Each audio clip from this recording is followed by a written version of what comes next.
It's nice to be reminded that it is actually possible for a sitting U.S. senator to interact with a dirty live streamer. You know what I mean? Even if the Democrats pretend it's not possible and don't engage or reach out at all, it's nice to know that it's like theoretically possible.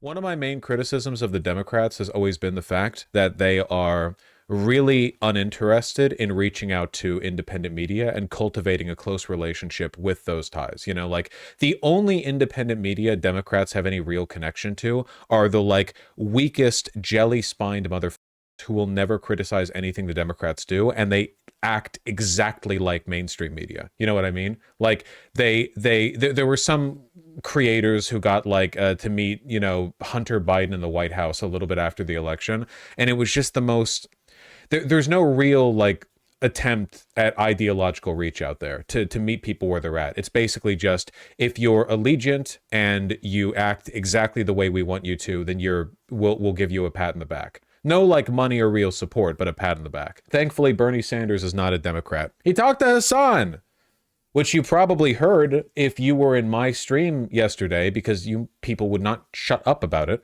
Not that I blame you. It's pretty neat. It's pretty cool. Bernie Sanders, I mean, dude's like I don't know, 300 years old. He's got to be on his way out soon. I mean, he's not going to run for Senate again. He's in his legacy making years. I guess he has been for a while now. And I guess I kind of want to see.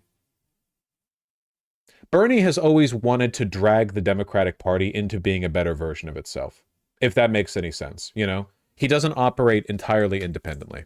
I just want to see what the conversation was. Ladies and gentlemen, boys, girls, and MBs, we have Senator Bernie Sanders of Vermont here on the broadcast. A way to finally close the circle, a person that is endlessly impactful in American politics for especially our corner of American politics, a person that I believe is profoundly important in revitalizing the leftist movement in this country. Bernie Sanders, thank you so much for everything you've done, and also thank you for coming on the broadcast. The glazing is real. My pleasure to be with you, and thank you for what you are doing. You are part of a revolution in media today, which is talking to millions of people who are tuning out of legacy media, and thanks for what you're doing. So we have a limited amount of time, so I'm going to get right into it. Bosh, I'm not jealous. I'm not jealous. No, I'm jealous. Of course I am. Well, what kind of weak man couldn't admit that? I'd love to rub Bernie's head for good luck. As far as your impact goes, I think we should probably start off with where you foresee the future of the left movement going in American politics. Well, what I am most optimistic about you're right. is a revitalization of the trade union movement in this country, a growth in class consciousness, workers beginning to stand up and take on corporate greed, stand up to the massive levels of income and wealth inequality that we have today.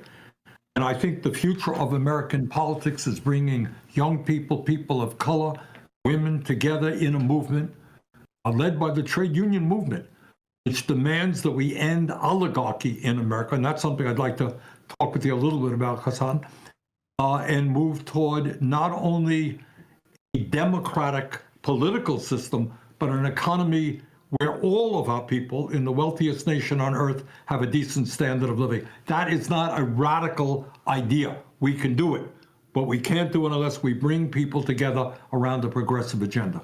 Absolutely. Speaking of the oligarchy, we of course have the anti-corruption candidate, Donald Trump, who ran on draining the swamp the first time and then only seemingly worsened the conditions of the swamp. Now, we'll go over some of the Senate confirmation hearing highlights later today, but we're getting the billionaire cabinet's assembling, guys. It's going great over there. Aligned directly with one of the top oligarchs, the actual top oligarch, the wealthiest person on the planet, Elon Musk. Joe Biden, and I feel like you've had we won't go over the entire thing. There are a few things specifically I want to hear about. Conversations about Elon Musk, especially in recent weeks. And I was wondering how you feel about Donald Trump cozying up to all of these billionaires, and these billionaires, especially in the tech sector, including but not limited to Elon Musk. When is RFK Jr.'s hearing? RFK Jr.'s hearing, actually, right now, to my knowledge, is not scheduled. They're doing Senate confirmation hearings that are scheduled out for the next few days. I don't think RFK Jr.'s is actually scheduled yet, which I'm surprised by. Makes me wonder if he's in like, I don't know, if if he had like a liter of creatine and he's passed out on a kitchen floor right now and they're unable to reach him. Cozying back up to Donald Trump and a resurgence of right-wing politics in the country. Hasan, this is of enormous, enormous consequence. There's nothing more important that is happening not only in American politics, but in world politics. Let's think about it for a moment. What you got in Elon Musk is, in fact, the wealthiest guy in the world, worth over $400 billion. I mean, it's just astronomical. Mentioning that, along with Zuckerberg, Bezos, the three of them are worth almost $8 trillion. They're all going to be at Trump's side during his inauguration. Musk is going to play an active role in... He's holding up some other confirmations too. The fact that RFK Jr. and Tulsi Gabbard, who are by far the two most controversial cabinet appointments, haven't been scheduled yet, suggests to me that they're either waiting to bide time to get more like agreement from a few holdout Republican senators, or they might be like holding them back as long as possible to see if they can get something worked out. I don't know, but that's probably the reason why. Quote unquote transforming government. What is all of this stuff is about? What it's about is moving incredibly rapidly toward an oligarchic form of society where the very wealthiest people will not only own the economy, but not only own the media. I mean, Bezos owns the Washington Post, Musk owns Twitter, but also own the political system. One of the issues that the 1800s political cartoon is that during this last election, a small, tiny number of people, multi-billionaires, poured huge amounts of money into both political parties, and that is, to my mind, not what democracy is about. So you got control of the media by the few, control of the political system by the few, control of the economy by the few. And if that's not oligarchy, I don't know what oligarchy is. And our job is to bring our people together, the vast majority of the people, demand a vibrant democracy, getting rid of Citizens United, one person, one vote, limiting the amount of money big money can spend on politics, and creating an economy in the richest country on earth that guarantees a decent standard of living for all people. That's the challenge. I need to have my editors do this like in slide bit where they have like a little image that pops up that references what's being talked about, except instead of it referring to anything specifically political, it's just when I make a reference to like a video game or an anime or something, you know? Like you can have a long political segment, like 46 minutes long, and at no point are any political terms referenced, but like 7 times I make a reference to, I don't know, a Gundam episode or something, and it just shows a frame from it. I've never seen Gundam. What do you think Elon Musk is going to do in terms of privatization when he is basically in charge of numerous government agencies now? Like he's going to have control, or at least a tremendous amount more influence, direct influence over numerous government agencies, some of which are tasked with regulating his companies. Exactly. And it's not just, don't look at it as him having control over this or that agency. It's the enormous impact that the wealthiest guy on earth, a very smart guy and a very dynamic, hardworking guy, what he's going to have over the totality of the government and the Trump administration.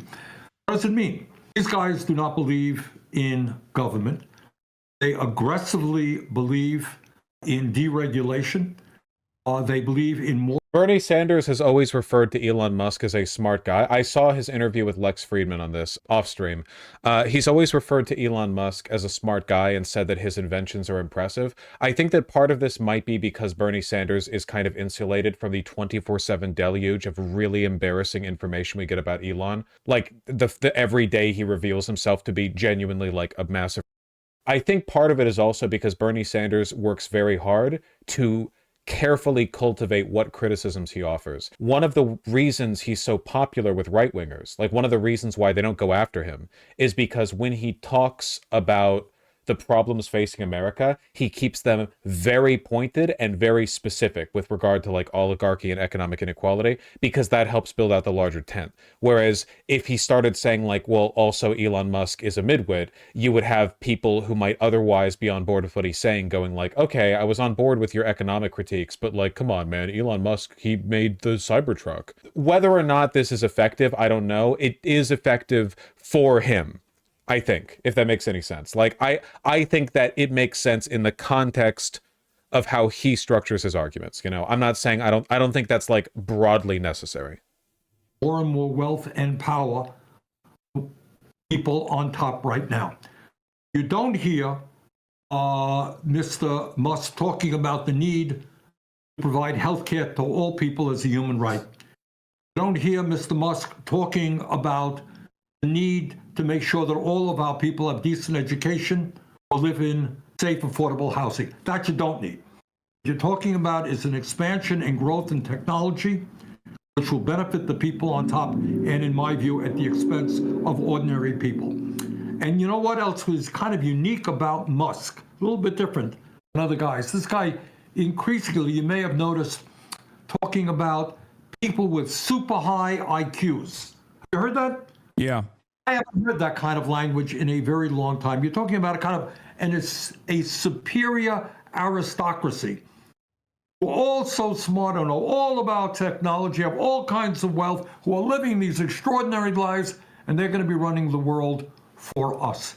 And the challenge of the moment is that with an exploding technology that has the capability of improving life for all, we've got to make sure that that happens and not see more increased wealth and power going to the people on top, which is exactly what Musk is all about. These guys are smart. They are aggressive. They want even more wealth. They want even eugenicist statement. It's nominally eugenicist, but in reality, it's actually more pathetic than that, because the early 20th and late 19th century eugenicists who were interested in having like the best and the brightest for the, you know, the moving forward of civilization or whatever else, a lot of them actually did believe in that. Elon doesn't believe in that. Like, there is no actual effort from the oligarchical right to weed out the best and brightest. Look at Trump's cabinet picks. They go after midwits at best. Like, we are lucky if the people running society are 100 IQ and we're not hitting that bar. Like, that's like the upper, that's the moon you shoot for. So the stars you land amongst are like people who are just 92 IQ and not 84 or possibly even 40 like Elon. There is no actual interest in a sort of eugenicist cultivation of the best and brightest. There's only an interest in the rhetoric of that cultivation to appeal to eugenics-minded people, which is pathetic. It's like, it's actually worse in a way. Like, it's worse than the 20th century eugenicists, because at least in addition to what they socially promoted, they actually believed they were making society better. I don't think that's the case anymore. I think that like the sincere ideological justifications that, misinformed as they were, but that a eugenicist from, I don't know, 1898 might have believed in, have been shed away, and now it's literally just like whatever excuse you can come up with at the time, if that makes any sense. More power. They are enormously, right now, is unprecedented. This is not just, you know, rich guys, oh boy, I'd like some more money, I need another 14th house. They want power to go with their wealth. What would you say to the growing resentment from the American working class against political institutions, the elite, and specifically our government? Do you feel like this level of deregulation and privatization? Oh yeah, I'm getting rid of my pot. And the erosion of government social safety nets and government programs have contributed to that resentment? Absolutely. Look, you're the average guy out there. You're not into politics. What are you seeing? You're seeing that in many ways you are no better off, in some cases worse off than a worker in your place 50 years ago. You got that? Real inflation accounted for wages for the average American worker, despite the huge increase in worker productivity and technology, all the computers, all the cell phones. An average worker in real inflation accounts for dollars, not making a nickel more than he or she did 50 years ago. And during that period, a massive transfer of wealth, bottom 90% to the top 1%. And you're looking around you. And you're worried that your children may be in even worse financial shape than you are. They may never own a home of their own. You look at a government, you're hearing all the political bullshit that's out there. I'm going to do this and I'm going to do that.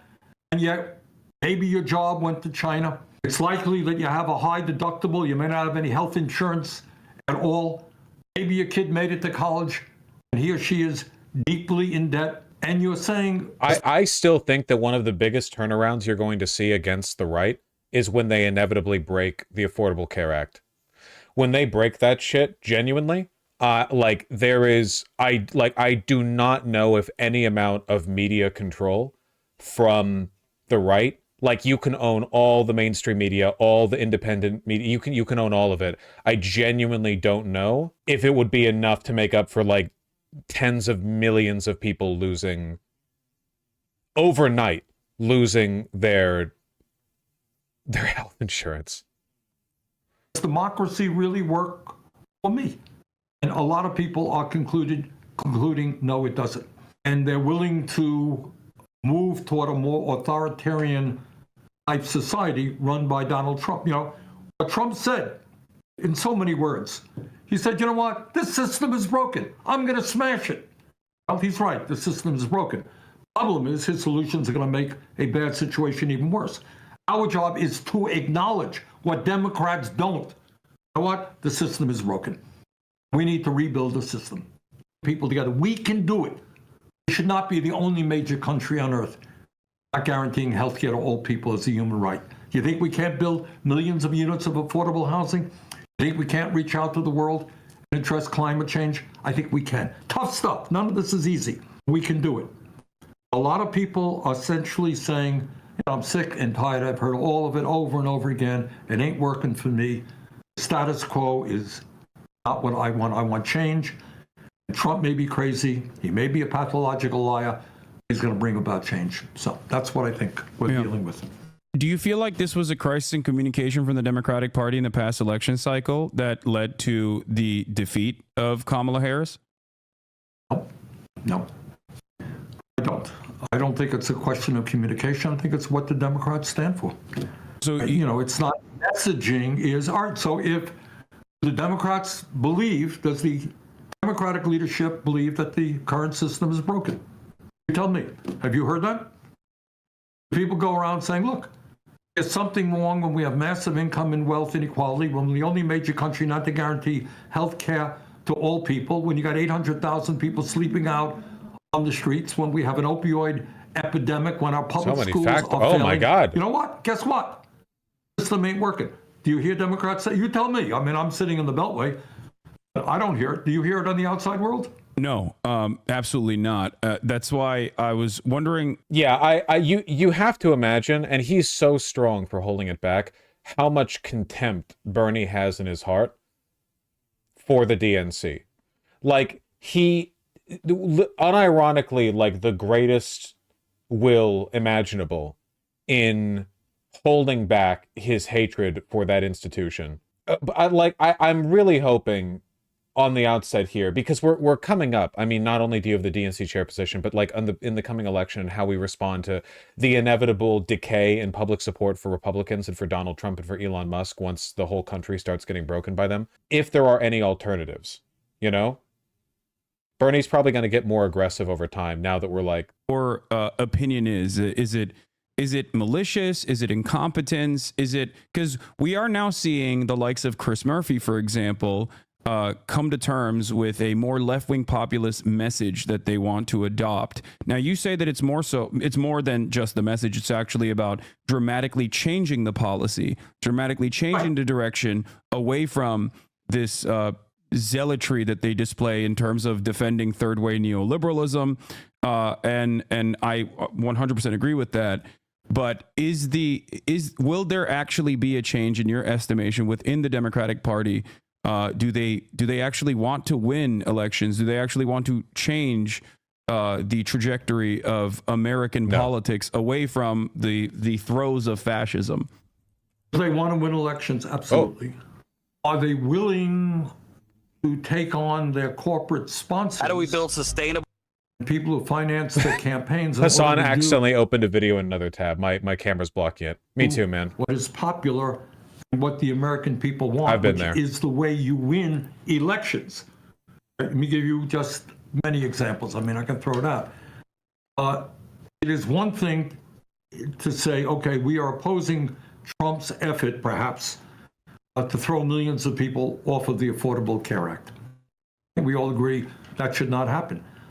It's another thing to ask why it is that we're spending twice as much per capita on healthcare. 85 million people are uninsured or underinsured. Insurance costs are going up. The question there is our healthcare system broken or not? I think many Democrats are prepared to say, yeah, it's broken. We need a new system. We need to move toward Medicare for all. Are there some Democrats who are beginning to catch on that there is something wrong when they have lost a significant part of the white working class, and now the Latino working class, some of the black working class?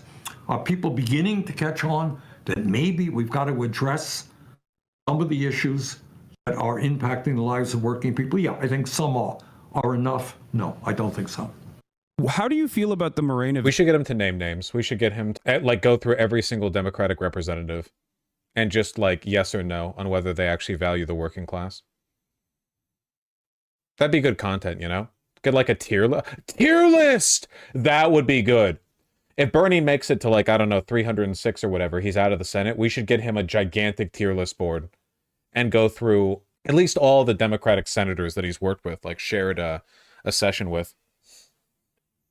Victory in Mexico, if you don't mind me asking, because we did see a somewhat older figure in AMLO transitioning power away after seeing tremendous success with the expansion of the welfare state and social safety nets and trying to target to the best of his ability inflationary the inflation crisis that many other Western liberal capitalist nations faced, where we saw historically unpopular incumbent disadvantages. AMLO was able to transfer power away from himself to a younger female candidate, Claudia Sheinbaum. So clearly, even in North America, there is an example of a social democratic party becoming even more popular in the aftermath of this election. Look, it ain't complicated. If you do what your constituents want you to do, I want they're going to vote for you. I mean, it's kind of basic politics. Liberals are dumbfounded by this concept. What do you mean that the support for Kamala Harris after Joe Biden dropped out wasn't built on the hope that she would create means tested tax break for people buying their new homes, you know? If you ignore their needs and say, well, you just don't appreciate all that we have done for you, you don't know how good you have it, well, you know what they say, well, screw you, I'm not doing well.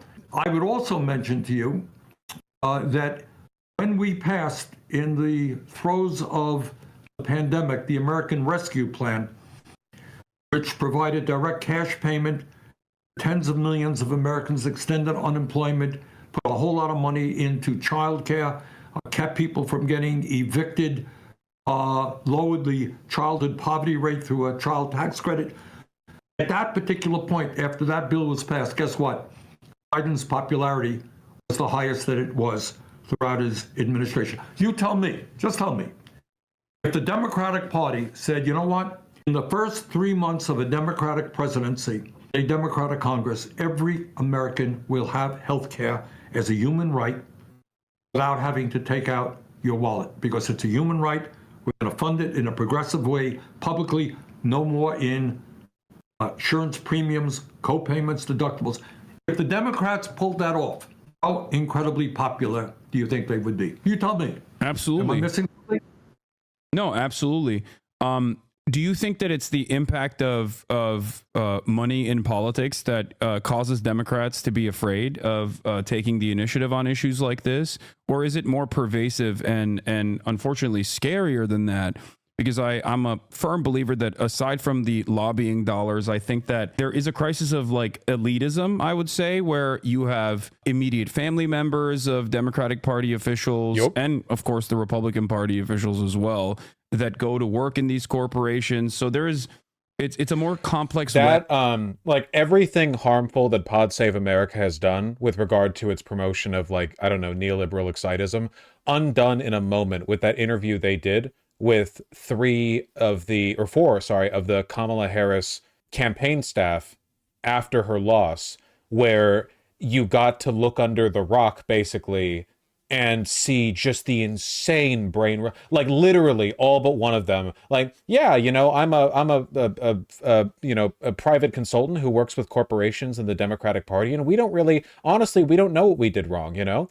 We worked with legacy media that gets like 30,000 viewers a night. We were on like NBC, you know, we were on MSNBC. We even had a few CNN interviews. And yeah, like, I don't really know what we did wrong, to be honest. And it's like, man, I don't even think they're necessarily lying. I like, to a large extent, I think this is, and it's hard to imagine from outside, like, their minds, but I think oftentimes, like, the really sinister thing is that they believe a lot of what they're saying. Like, they do lie, but I genuinely think they're ideologically unable to understand, like, the moment they're in or what they're doing, because these people are completely isolated. Like, they're literally corporate lobbyists and consultants. Like they go and they talk to General Electric, then the DNC, they're having their fancy wine parties. They're not engaging with culture. They don't know what's going on. They're totally isolated. It would be like meeting like a 17th century French nobleman, and you know, he's like, oh, what do the common classes eat at home at dinner? Do they eat a cake, perhaps a fine wine with you're like, are you with me, or do you not know that people are out here eating bare asshole soup? Beyond even lobbying, in terms of the conflict of interest, in my opinion, between members of Congress and the corporate elite. I think you're right. I think it is both factors. Let us not minimize the role that money plays, period. Every American, I don't give a damn what your political views are, should be really frightened that three multi-billionaires in the Republican Party could put hundreds of millions of dollars into Trump's campaign. Democrats also had many billionaires contributing.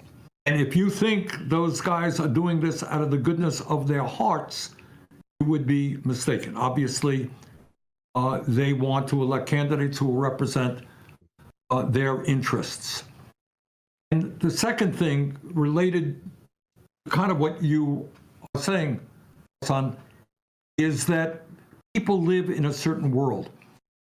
One of the crises... How much of what Bernie says here and in general is political showboating and how much of it is earnest? It's impossible to know the contents of another man's mind, but I would say, like, there is no one who could be less legitimately accused of showboating than Bernie Sanders. He's been saying the same shit literally for like half a set, like longer than I've been alive by far. Like literally the exact same talking points consistently the whole time.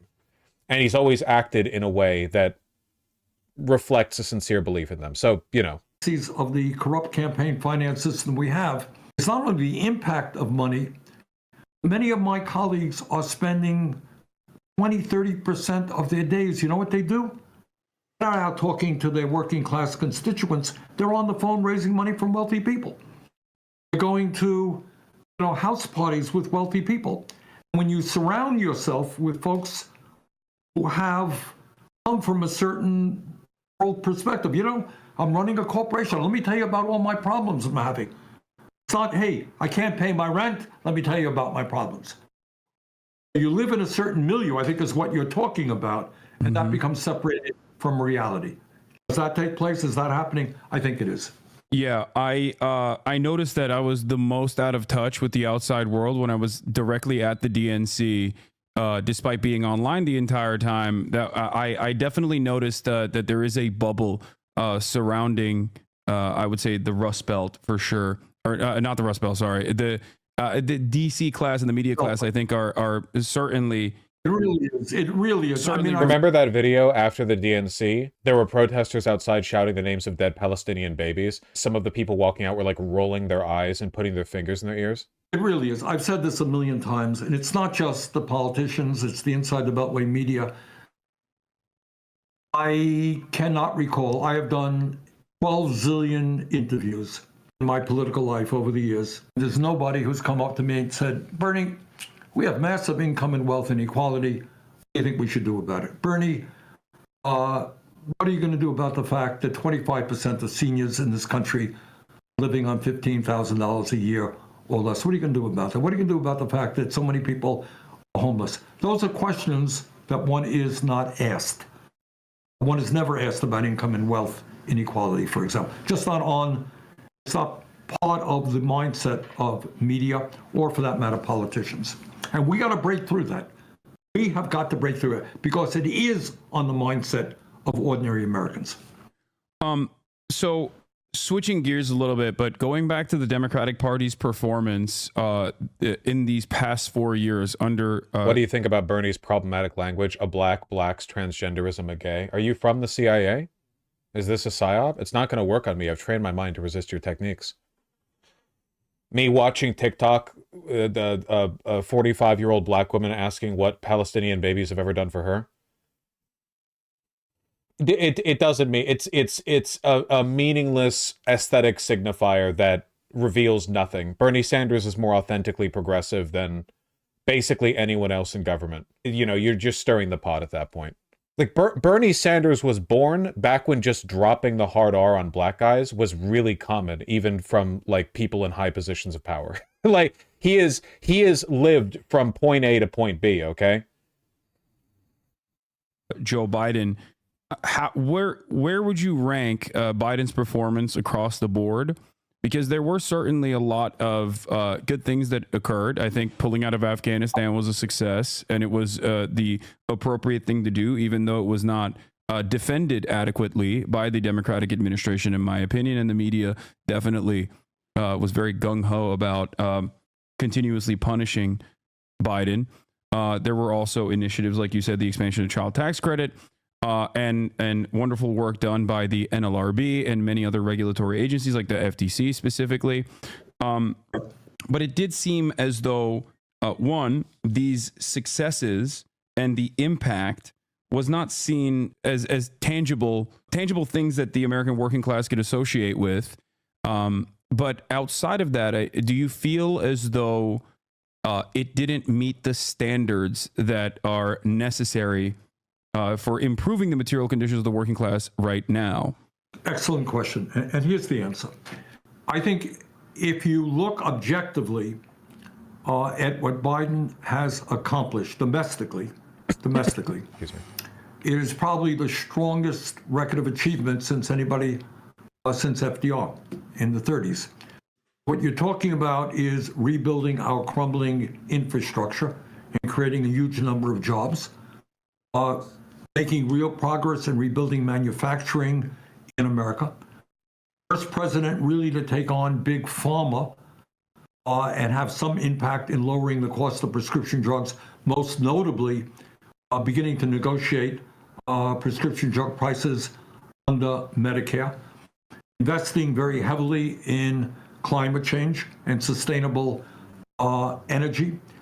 A president who is unashamedly pro-labor, walked on a picket line with the United Automobile Workers. That is the crazy thing is that despite his like relatively excellent record in domestic policy, it didn't really change people's lives that much. You know, it feels like all these things that might have been more impactful before are now kind of like marginal improvements, band-aids, excuse me, put on like a much larger underlying problem. Like FDR was very pro-worker, but his pro-worker policies radically transformed the country. Like America pre-FDR and post-FDR, even leaving aside the fact that he had 4 terms, World War II, etc., but even if you just took like 2 terms, you know, New Deal shit, massive transformation. Whereas now, America today and America back in 2020, I mean, obviously you have the COVID difference, but that's not down to Biden necessarily. You know, that's the vaccine rollout. But we're talking domestic, like labor policy. How much has the situation changed for the working man? basically not at all, I would say. Like we're pretty much in the same boat, you know? It's like you can do minor you can like tread water, you can like move a little bit forward, or, you know, but you can move backward very quickly, you know? It seems like there's not much to do unless you're willing to make those transformative leaps. Strong record. That's only part of what he did. Problem is, record is strong, but I think he was not been the kind of leader and communicator that made that record understandable to the American people. And second of all, even more importantly, well, that is an admirable record that he should be very proud of. I'm proud to have worked with him on some of those things. The truth is, given where the American worker is today, it is simply not enough. What the American worker is crying out for is, why are my wages today no higher than they were in... How is pulling out of Afghanistan a success? Because we ended like a 20-year-old war. Pretty good, I'd say. Dollars 50 years ago. If we could have raised the minimum wage to say $17 an hour, it would have made a hell of a lot of difference in the lives of millions of low-income people. If we could have expanded Medicare, at least, cover hearing, dental, vision, home health care, would have made a real difference. I think also, while President Biden has accomplished a lot, he does not do what Trump does and identify enemies. Who are the impediments to progress? Well, Trump has his ideas, all undocumented people and it's transgender people, whoever it may be. He has a set of enemies, kind of change every day, but they're out there. But I don't think the Biden administration is strong enough in saying, you know what, we've got to stop the greed of the corporate world right now, not just the drug companies, but the insurance companies, sectors all over. They talk about it, but not quite forcefully enough, and to present specific policies to deal with that. Alina Khan, who is, I guess, in the next few days, remains a chair of the FTC, has done a brilliant job. Absolutely. And is one of the heroines of that administration. I think you got to be clearer in saying, why is it that the rich are getting richer and so many other people are struggling? We need an explanation for that. I'm not sure that the Biden people were as strong on doing that as they should have been. We don't have a lot of time, so I want to ask you something about the Green New Deal. In your Green New Deal proposal, you proposed $18 billion increase in national spending specifically to address the more frequent and severe wildfires plaguing the American West. That's like nothing. 18 billion? That's like a fraction of the cost of this one fire. Widely panned by the media and also politicians that are backed by the oil and gas industry. And yet the $18 billion is marginal in comparison to the total damage that we've seen in California, in Los Angeles this past week. Some estimates ranging from the most conservative estimates ranging from $50 billion to upwards of $100 billion. How do we communicate to the American public that initiatives like the Green New Deal are an absolute necessity going forward in order to truly tackle the climate crisis that is going to seemingly increase these extreme once-in-a-lifetime natural disasters? That's the problem. They're no longer, Hasan, you're exactly right. They are no longer once in a lifetime. They're no longer once in a decade. And by the way, while I'm here with you, let me just, I love LA. I get out there fairly often, and what's going on is unimaginable, and I know people are suffering. I'm just so worried. And we're going to do what we can to help rebuild LA. Your point is, well, I think there are 2 points that need to be made. We have got to combat with every ounce of strength that we have people like Trump who think that climate change is a hoax. This is, as I understand it, the warmest year on record, followed by 9 preceding years, which were the warmest years on record. Climate change is real. What you're seeing in LA is part of what we're seeing all over the world, of massive climate disturbances, and it's going to happen. It's going to continue to happen. I mean, it's horrible to almost think of this, say that what's going on in LA today will become fairly common in years to come. But unless the global community comes together, recognize that we have to change energy systems, we got to take on the lies and the greed of the fossil fuel industry. We have to do what the Green New Deal is about, create millions of good-paying jobs in energy efficiency and sustainable energy, and we can do it. We can do it.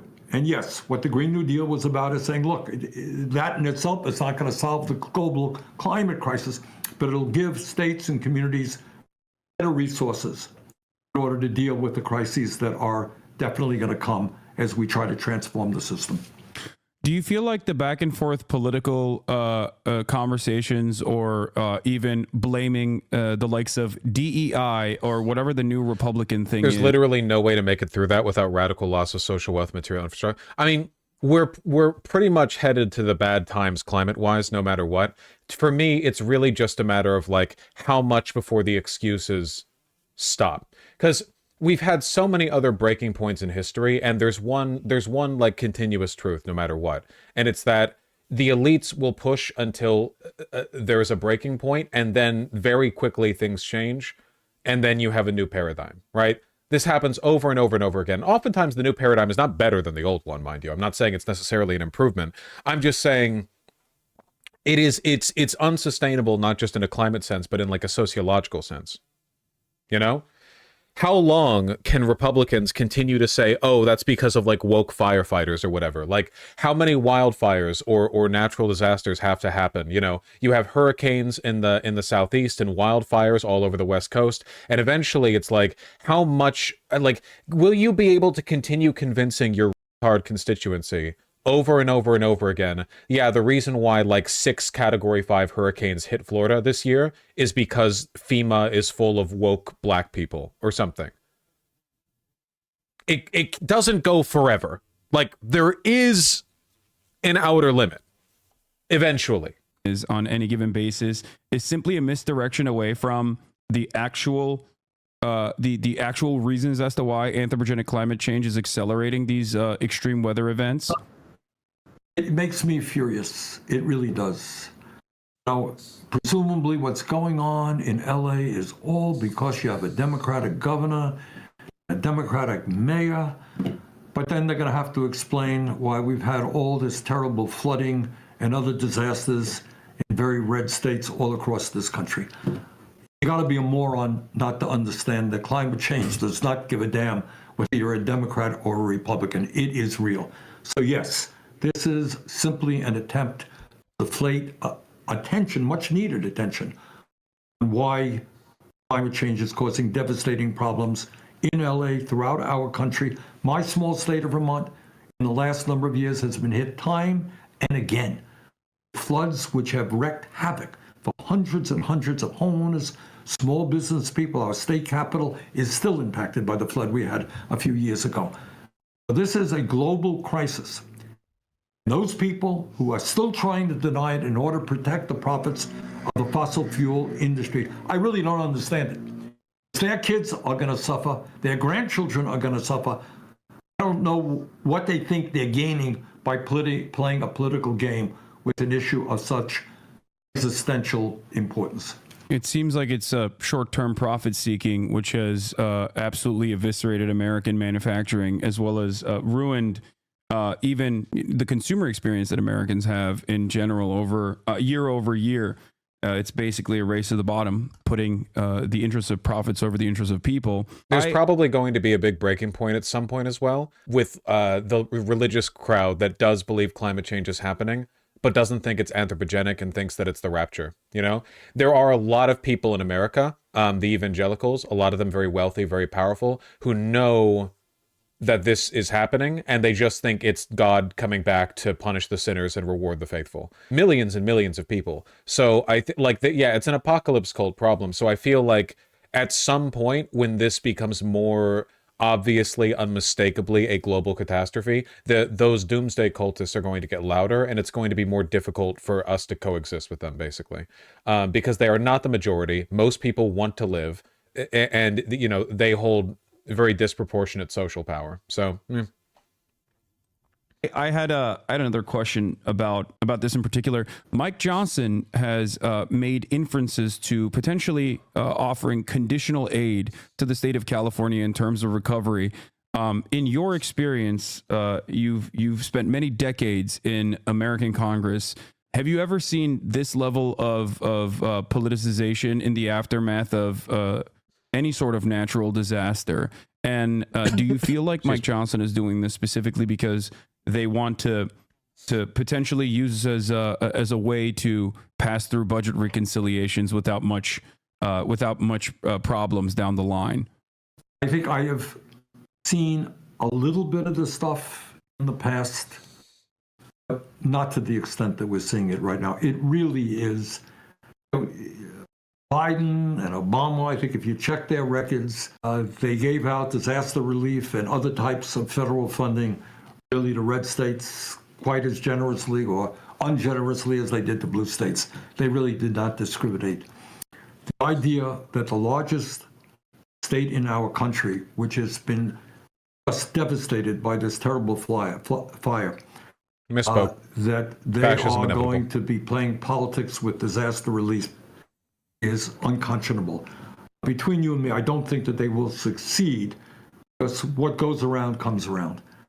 You do not, I don't want to see if, God forbid, Idaho is hit by something, we say, well, it's a Republican state, we're not going to give them the help they need. This is America, We're a 50-state country and we have territories.